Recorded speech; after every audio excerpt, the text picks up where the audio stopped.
Hey, what's going on, guys? Tim here.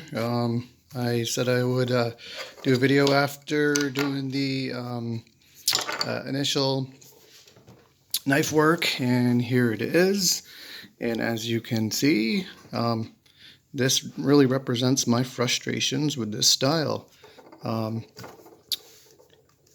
this is going to be a gift for someone, so I'm not too worried about um, it coming out perfect. But if this was going to a paying customer, I think I would possibly, I don't know. One thing is that once you do the tooling, things tend to look a little bit differently, which is it can be can really, and with a little bit of paint and stain, things can come out really nice. But at this point right here, I'm not very happy with the way this came out.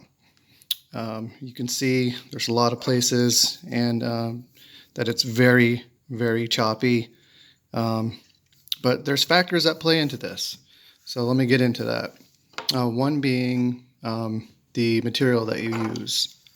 This here is the Craftsman, run-of-the-mill veg tan leather. Pretty good, not bad.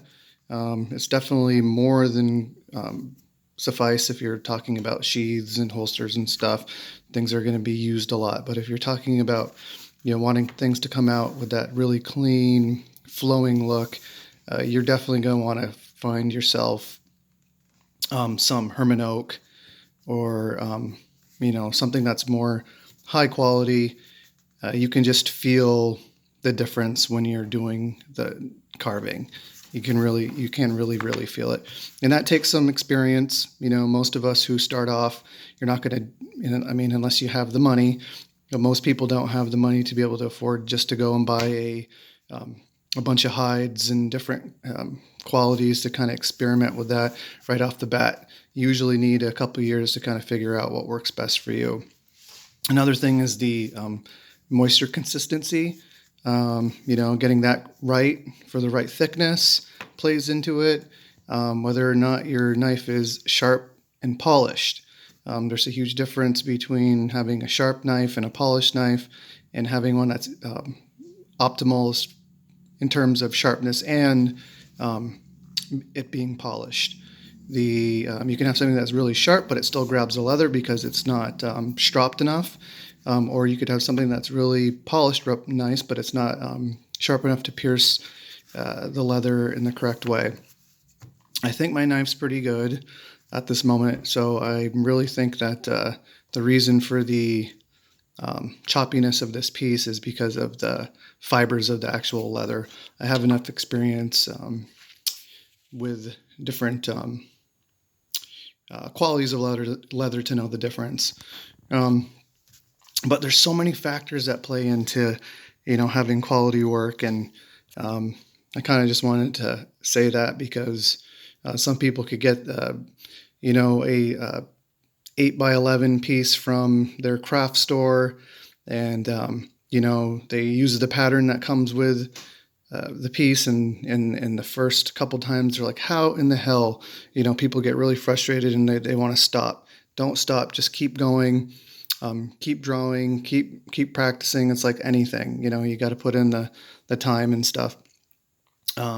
So again, I'm not super happy with the way this came out, but you know, uh, it, I just got to keep working with it. I just got to keep working with it, and the more and more I stay consistent, the better I'll be, and eventually I will be able to. Um, tool something that I'm not so hard on myself about. But once I do the edge beveling and backgrounding, I'll come back and show you how that looks. But again, don't get frustrated. There's so many factors that go into this. I've been doing this for probably, I don't even know, 3.5, maybe 4 years now, and this is where I'm at. And I consider myself decently artistic, and it takes time, but it's definitely worth the time and effort, in my opinion.